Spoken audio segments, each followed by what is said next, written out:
it's LeFevre, but nobody ever gets it right. It's totally fine.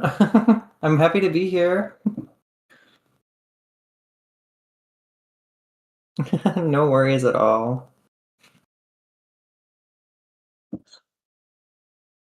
Oh, I had no idea.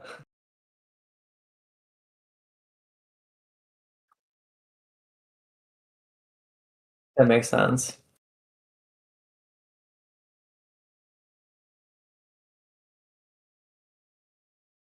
Oh, yeah, that sounds annoying.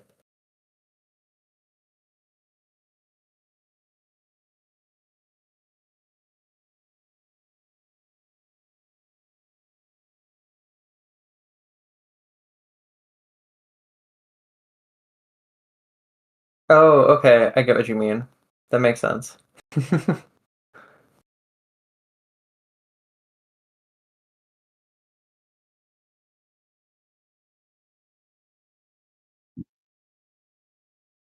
Aw, that's so cute.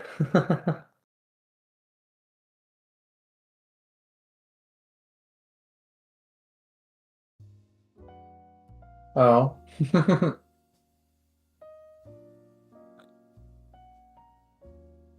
That that's cute. That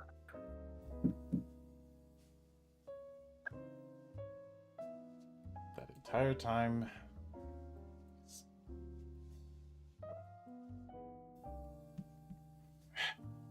OBS, man.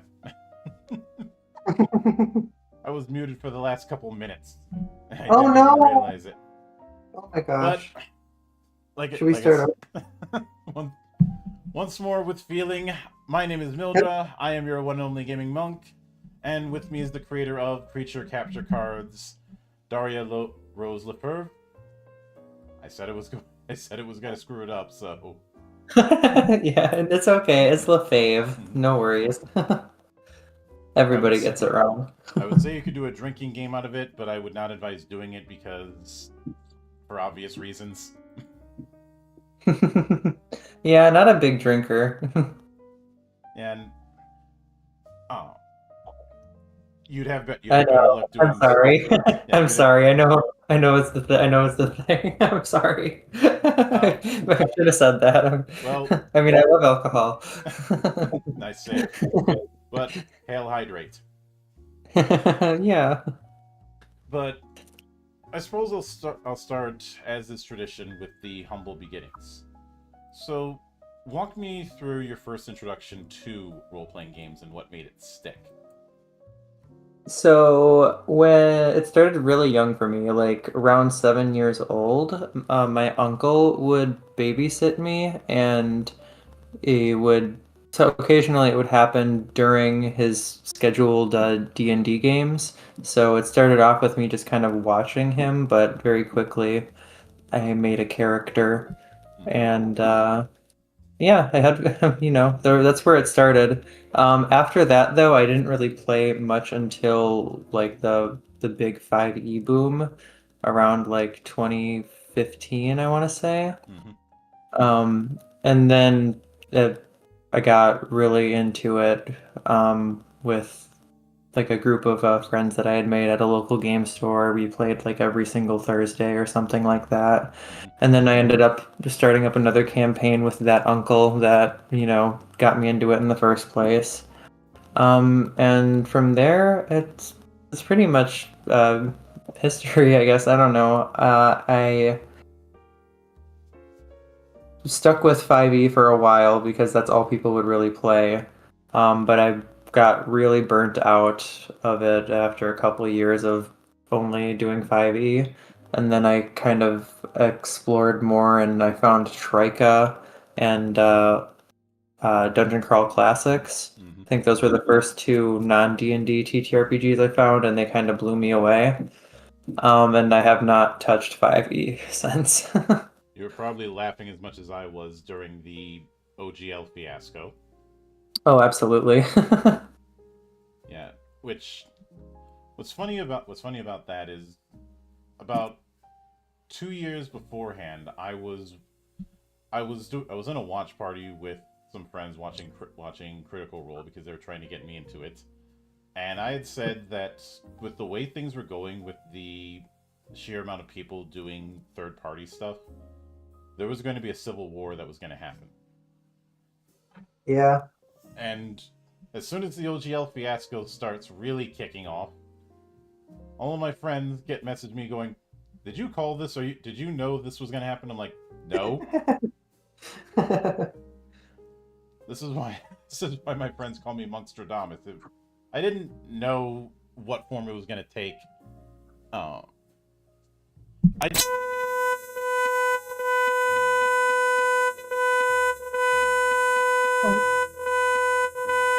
I can't hear you anymore. Shoot, something happened.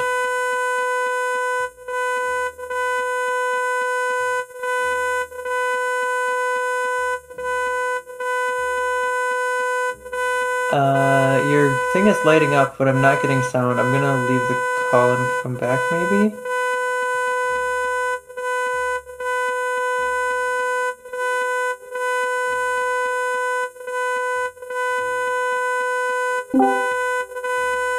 Hello?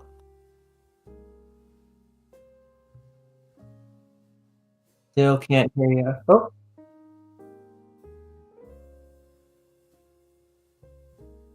no, nothing.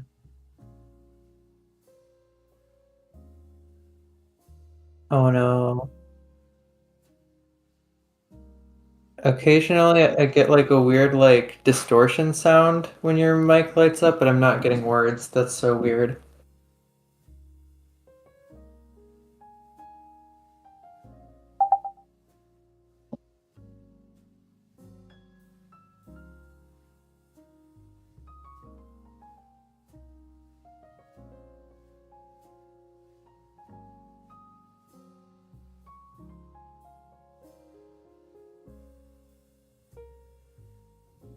Uh,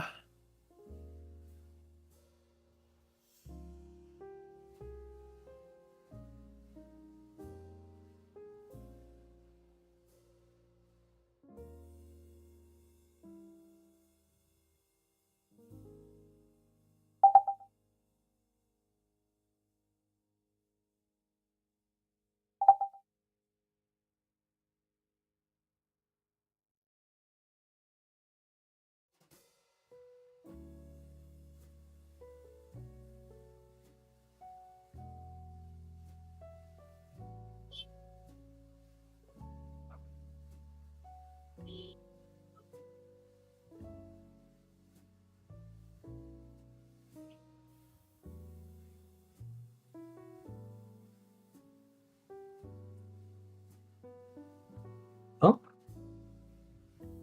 thought I heard something there.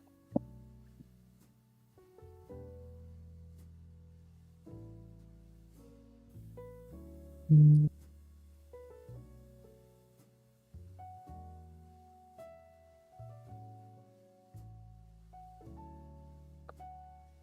Um,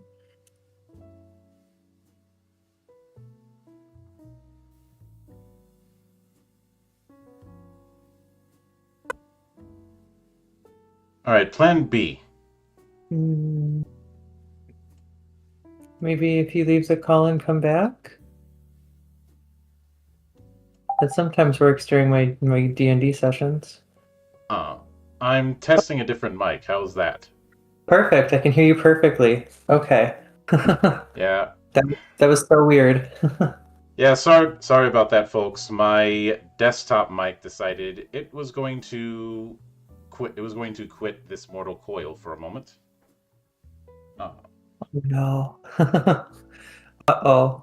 I have no idea why it happened because it is not lighting up at all. That's weird. I can hear you fine now. But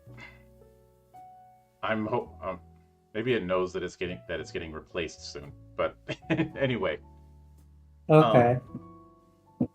so going Where? from going from D&D to DCC Hmm. to now making your own game about creature collection. Hmm. that is quite the leap from different stones. Yeah, I've made a few things before this game, although this is my first like original system that I've made. But I've got a Troika supplement out Mm-hmm. that you can get. It's called the Troika City Career Catalog. Mm-hmm. Um, you can get the physical on Lulu, print on demand. But that one, I don't know. That one's just like a big book of like backgrounds, spells, magic items, weapons, a couple of random tables, that sort of thing.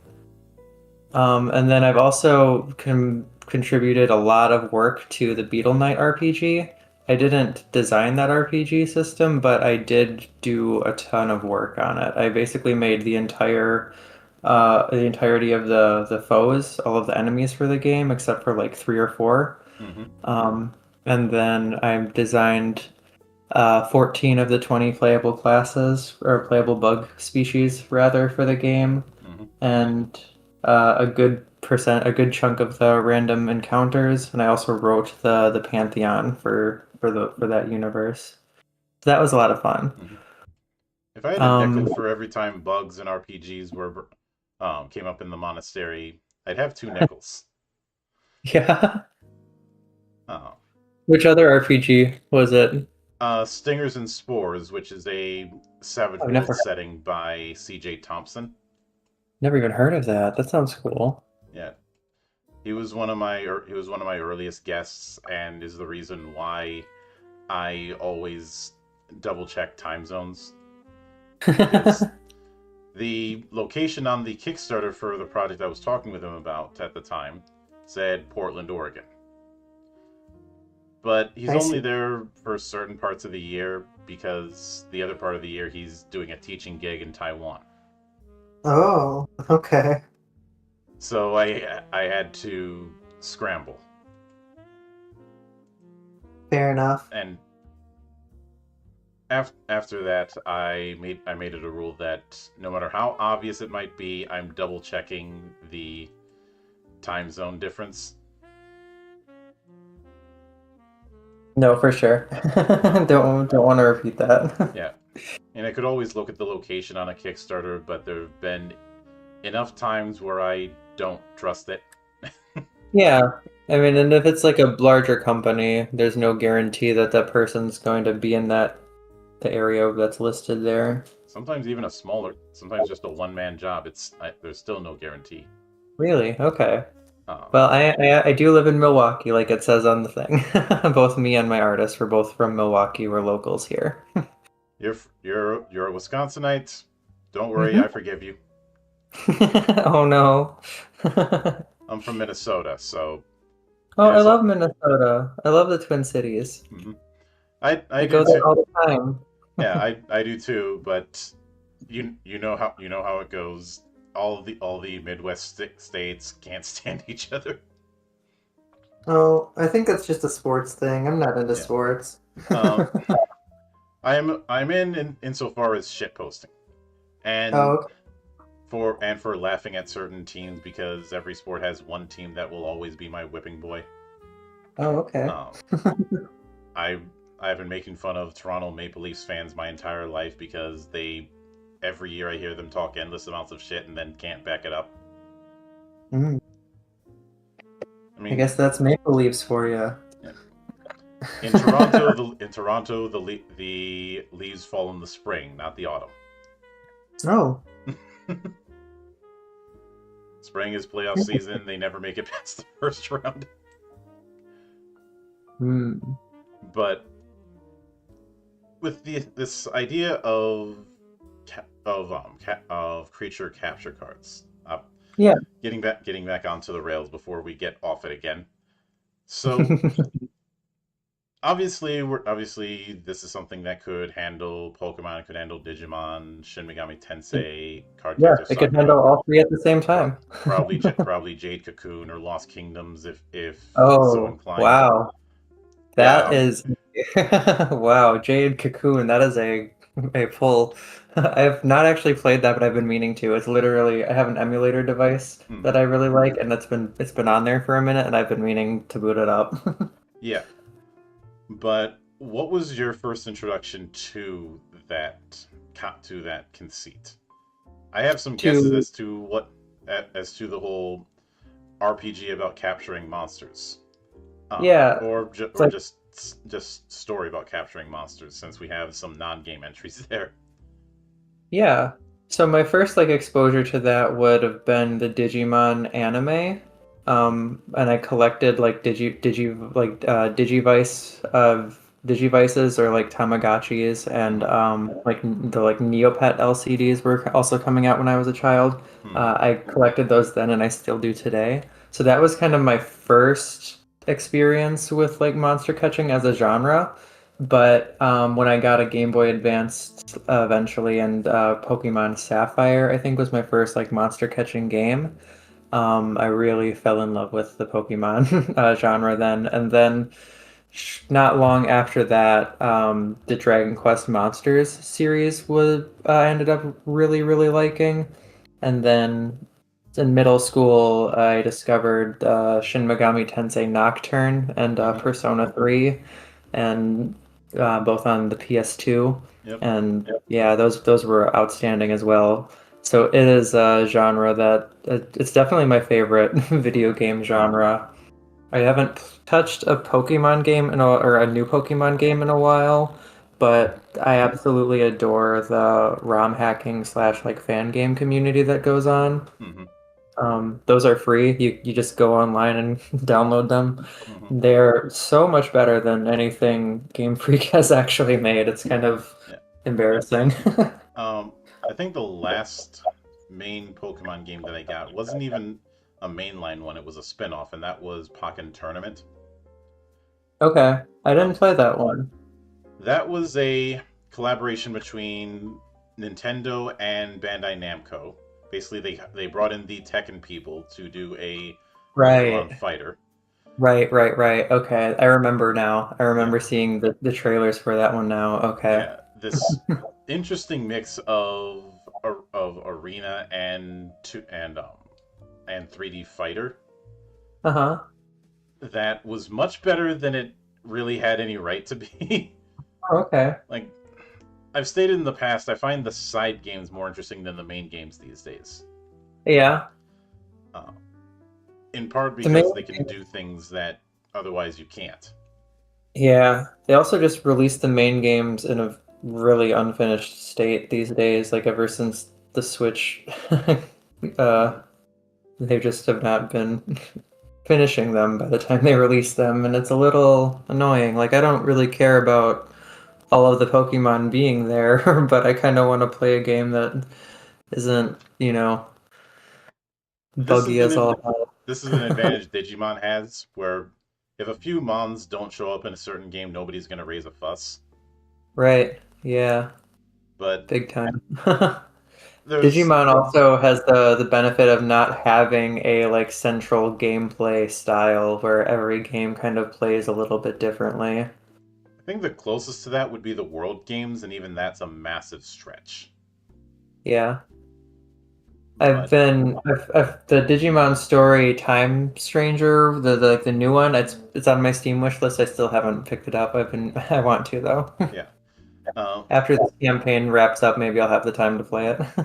I've seen some say that the Digimon story games are them trying to crib notes from Shin Megami Tensei.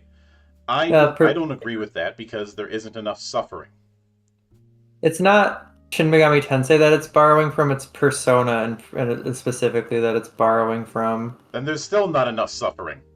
Yeah. It's not necessarily the suffering as much as it is like the gameplay like Mhm. formula, I think, where it's kind of, But you've got go ahead. no one game should own a particular playstyle. Um, Absolutely. Yeah.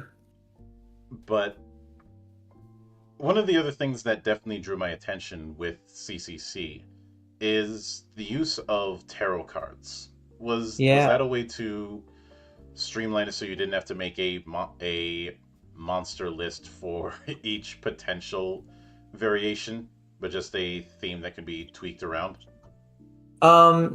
So no, I the use of wanting tarot cards was definitely kind of an aesthetic choice. Hmm. Just the way it fits thematically, the way like Cardcaptor Sakura and Shin Megami Tensei already have like a strong like tarot card connection. Hmm. Kind of immediately kind of drew me to them after I discovered tarot cards as an option for like dice Hmm. with His Majesty the Worm and um, The Hidden Isle, which are Hmm. both tarot card based TTRPGs. Oh So yeah. after I saw that, because originally I was using D6s for the system, but when I saw that, I was like, oh no, no, I'm reworking this whole thing because this is just such a cool thematic fit. And also like cards and monster catching kind of goes together very well because of like Pokemon and Yu-Gi-Oh! I mean, Yu-Gi-Oh! Isn't monster catching, but like it's collecting monsters, you Oh yeah. know. And in the case of some of my old decks back in the day, collecting salt, because Sure, sure. uh, I had two Definitely. I had two decks that I would use back in the day. One of them was a Gravekeeper deck that I can best describe as drunken boxing Oh, for because yeah, okay. Gravekeepers were good. because no matter how you tried to prepare a defense against it, it would find some way to take a shot at you. uh, and the other one was a beatdown deck I called Dead in 17 Seconds because I won a tournament beating my opponent in 17 seconds. Yeah, okay. Uh, the idea I was the idea go ahead. was cheap high attackers to hit while everybody's prepping their big moves. Hmm.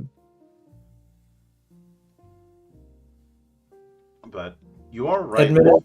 Oh, good. And I was playing Yu-Gi-Oh! When the format had already sped up a lot. I was playing right after the Synchro era when XYZs were first getting a foot in the Mm-hmm. door. So my favorite decks, one of them was actually plays very similarly to Gravekeepers because it's all about the card Macrocosmos. Mm-hmm. And so which basically banishes any card that would go to the graveyard instead. Mm-hmm. So it does kind of the same thing that Gravekeepers do, where it just kind of tries to lock out, opponents' decks that would, require the graveyard as a central strategy, which was huge at the time I was playing. Yeah, though a lot of people forget that having Gravekeeper Chief on the field when with that deck kind of bends the rules so that the opponent's locked out of the graveyard, but you're not. Yeah, right.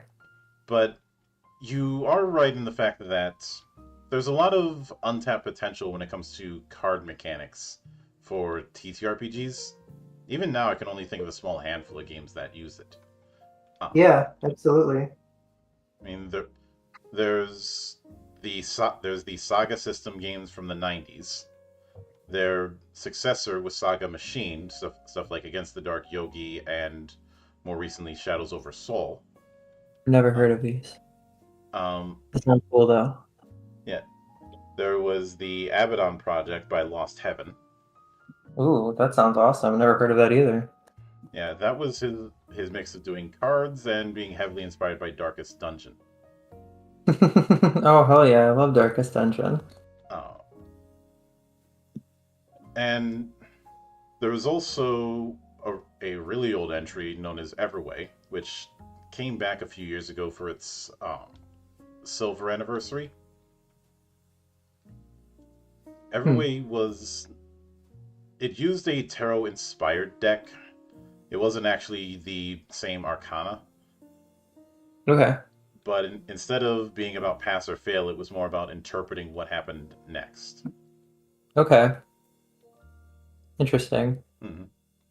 I like the tarot. I like the idea of I don't using tarot specifically or playing cards specifically because there's something you can just kind of buy anywhere. You probably there's a good chance you already have them lying around. Hmm. I I don't know. It's not something like that was one of the big things that kind of turned me off of DCC in the long run was like the funky dice and like anytime I wanted to play a campaign with somebody, it's like, well, time to buy everybody, some funky dice. I don't know. Yeah. And it's okay, but I do prefer having the more, you can just have this tool already lying around, or you can get a cool one that you really like, that suits you, that's more personalized to you. I Hmm. don't know. Oh yeah. And there is there's also the fact that the Greater Arcana with the Tarot deck uh, is already doing a journey, so it Right. wouldn't be too difficult to turn that into mechanics. Yeah. Uh, Much in the same way as turning the steps of the hero's journey into a module of sorts. Okay. Yeah. Uh, In the creature capture cards, we use the major arcana as a separate deck. hmm So you kind of split them in two, and we call that the Oracle deck. And then the rest of the cards, so all of the suits make up the play deck. hmm Yeah, that I can get, and Yeah. especially since a lot of games that I've seen that have used the major arcana hmm tend to have it as some sort of limited use effect that can be generated randomly instead of having it as part of the core resolution mechanic, just because it would be difficult to do that as a difficult to use the major arcana as a core resolution. Yeah, so them being numbered like 0 through 21 does occasionally have you occasionally do just draw from like the Arcana deck to just like get a value between like 0 and 21, hmm but more often than not it's in this game it's you they each of them is linked to both a move pool and an ability pool. hmm And you draw from like three cards from the major arcana deck, and you choose one to be the move pool and one to be the ability pool. hmm And that's how you kind of get you know, the things your monster can learn. Yeah, and on the playtest version you have this separated between the core rules and the Oracle book, which I believe is the repository for moves and abilities and the like. That's correct. Yep. And also any random encounters are located there as well. hmm Which is important because I believe this can be played in the traditional sense as well as solo. Yeah, so it's not really in so you can play it with a GM like in the traditional sense, but hmm there isn't a lot for the GM to do when you do. So we really kind of advertise it more as a GM-less or solo game. hmm You definitely can have a GM if you want to, but like I said, they're mostly just kind of following the procedures presented in the book and maybe kind of like narrating it for the players. Um, but the game is, yeah, built from the ground up for solo play in mind, but also for competitive PvP monster battles in mind. So hmm you and another player, the rules are able to facilitate you and another player, playing out a monster battle between each other without necessarily needing a referee or a GM to call the shots. hmm And give obviously, given the inspirations, an easy setup for a campaign would be the tournament arc. I know a lot of fans of anime hate the tournament arc, but there's a reason it keeps getting use. Yeah. Uh, Plus, I watch a lot of Japanese pro wrestling, and even they're big fans of doing tournaments. Precedent. Yeah, so there's going to be the campaign comes with one adventure for sure, and the base one is going to be basically your the Pokemon game hmm story where you're going to be going around a map collecting the different medallions, basically one for each type. There's hmm four types in the game. Yep. And then once you collect all four, then you go to you challenge, the grand tournament. Mm-hmm. and try to win. But if we reach our first stretch goal, which we're about a quarter of the way there, but there's also only like 2 days left in the campaign, so it's unlikely, but we might get there. Would be a would be more of a Dragon Quest style game where you aren't really trying to capture, where you aren't really like fighting a tournament. There is um like a town that you're basically trying to build up by collecting like different resources from from different dungeons, Mm-hmm. and that's more or less the concept for that second one if we get there. Mm-hmm. Um, Hopefully we do. I'm not holding my breath though. But either way, there'll be one pamphlet adventure that comes with the zines. Mm-hmm.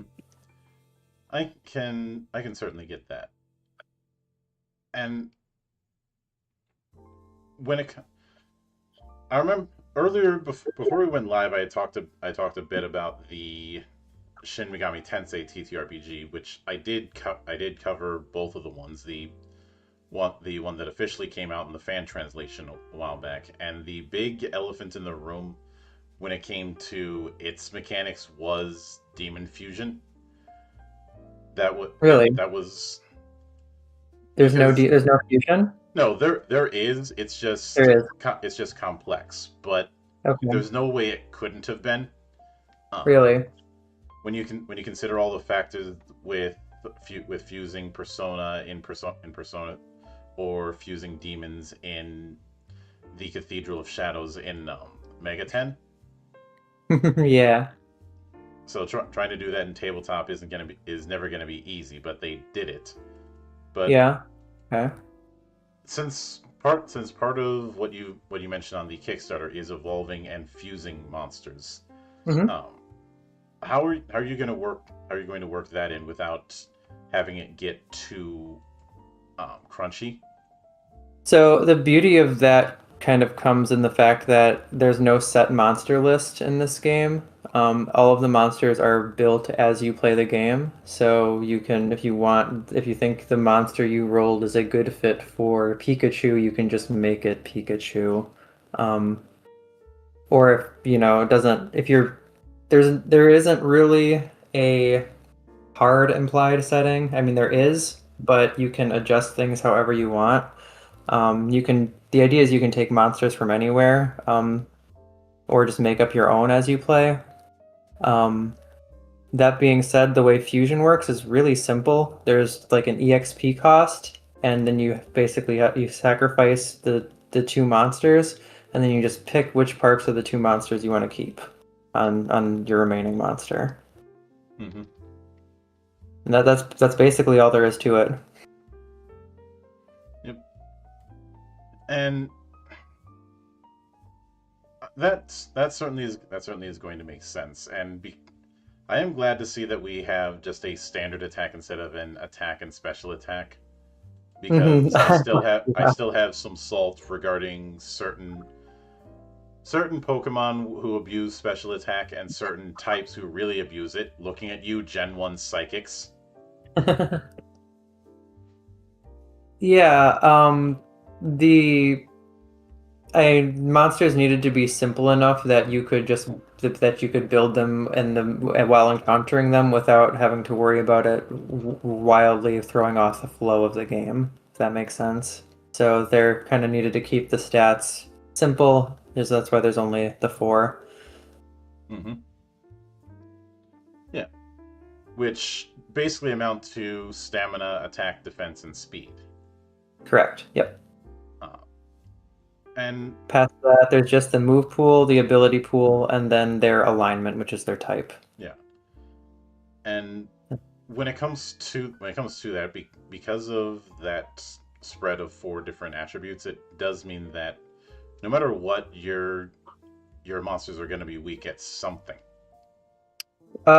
Sort of. There's so order, chaos, Mm-hmm. and nature are in kind of a three-way triangle, Mm-hmm. and then like rock paper scissors triangle. But Yep. void is like typeless. They're not weak or strong against anything. So akin to normal type mons. Yep, correct. mean, yeah, normal types were weak to ghosts, but how often are you going to get ghosts? Yeah. Um, I, Actually, normal types were unaffected by ghosts and vice versa. mhm. Yeah, I just if I ever want to mess with somebody who's a fan of Gen 2, I just remind them of that mill tank. The one Yeah, with the rollout. Miltank was a monster in the early ones for sure. I mean, I mean, That gym leader ends a lot of like Nuzlocke runs I've heard. I mean, if you know she's coming, it's not that hard to deal with. But when you don't, which if you're doing a Nuzlocke run, you probably don't know what you've got coming. That doesn't mean a whole lot. Yeah. But if I mean, yeah, she also had a Clefairy, but who cares? Yeah, no, the Miltank was always the big problem. Hmm. But with that kind of thing in mind, uh, something I am curious about is in regard is are there any additional effects when it comes to the court cards with the minor arcana? So certain moves may have something called a face bonus, Hmm. where if you draw a face card during damage calculation, you Hmm. will get a bonus effect, whatever is in the face bonus. Yeah. Yeah. Uh, So it isn't separated between page, knight, king, and queen. It's any of those get drawn, that effect goes off.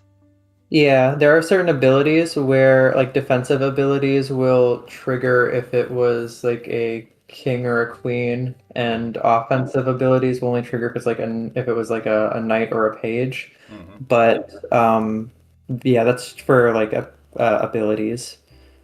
Oh yeah, Um, I can kind of see it. And yeah. when it co- when it comes to the sort of roster that a given character can have with creatures, because I know you have that kind of with the rivals. Is it always a group of three at most? Yeah, so when it comes to going into battle, you like a it's specific the rules do specifically mention if you're fighting a rival or if you're in like an official tournament, you only bring up to your three monsters with you.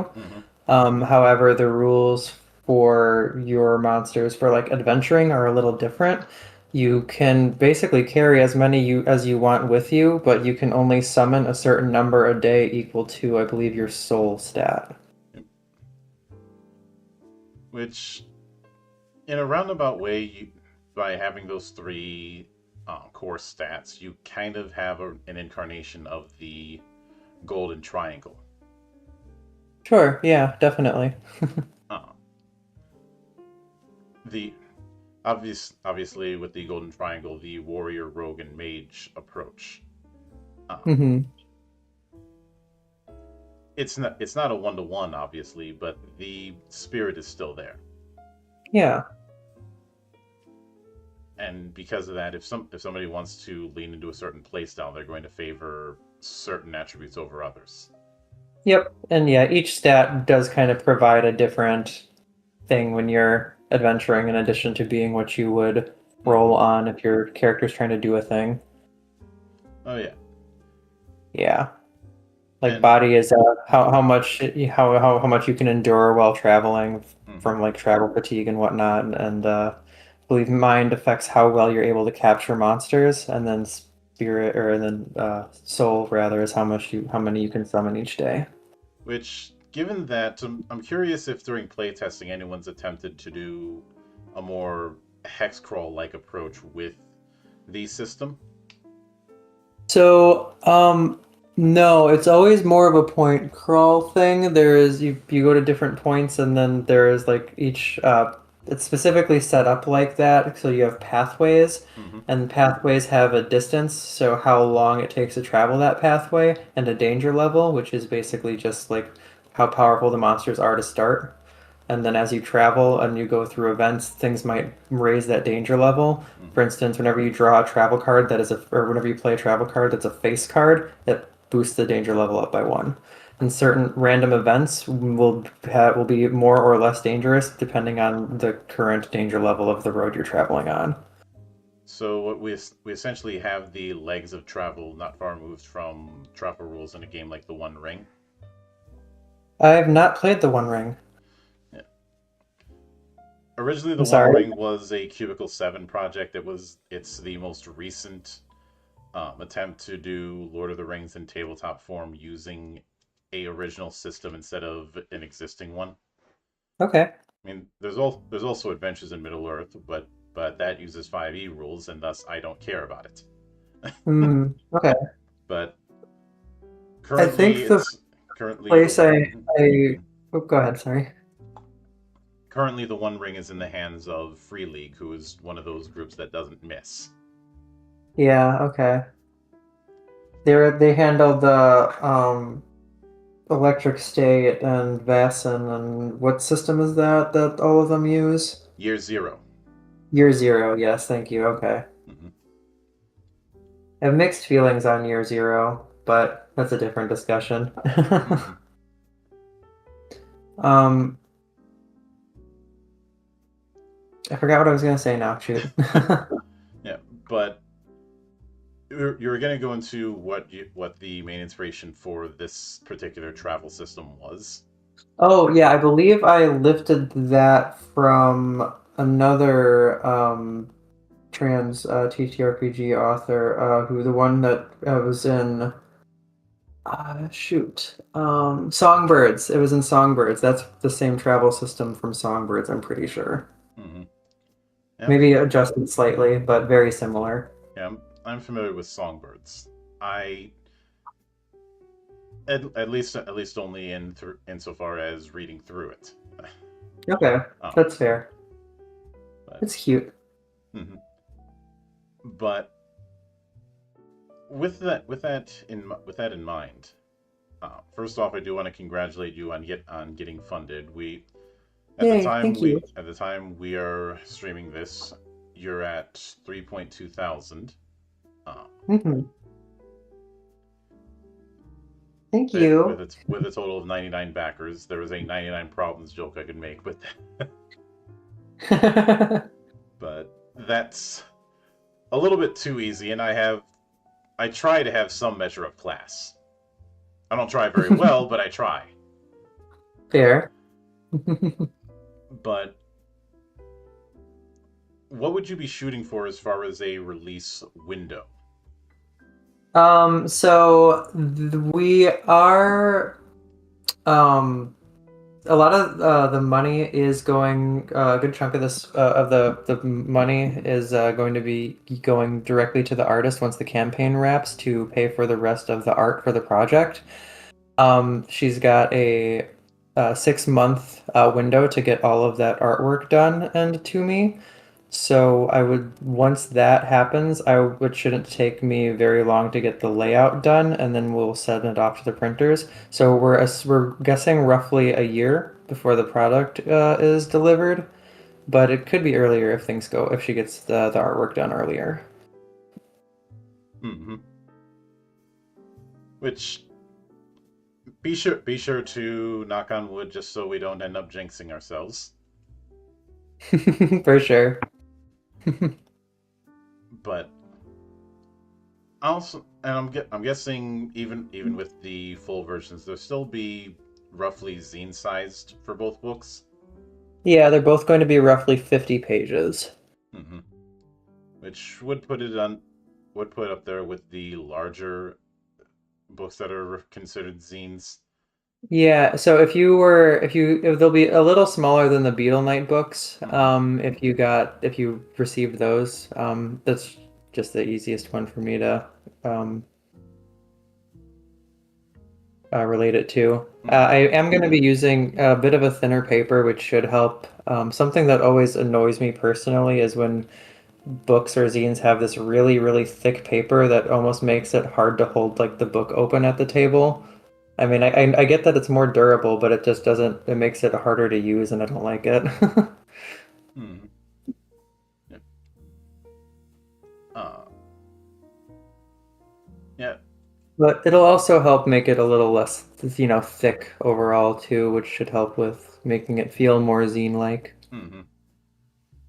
Oh yeah, and obviously easier to move the thing around. Absolutely, yeah. But with that said, I do want to sincerely thank you for taking the time out of your schedule to come all the way to my monastery and bearing with me as I did technical support for myself on the fly. No, it's okay. Those things happen. Honestly, I'm just happy to come on and talk about the game. Hmm. Yep, and I would- anytime you see fit to return, the door is always open, whether it's for more of creature capture cards or to make fun of Gen 1ers. Totally. I mean, I'm sure I'll have more, projects in the future as well that I'd love to come on and talk about. Hmm. Yeah. And of course, a sincere thanks goes out to everyone who took the time out of their schedule to come onto the show and enjoy the madness. And there will be plenty more where that came from, as there always is here on the open bar of the internet. But until then, on behalf of the good brothers present and not present, my name is Mildra. I am your gaming monk. Stay fucking frosty, everybody. Thank you.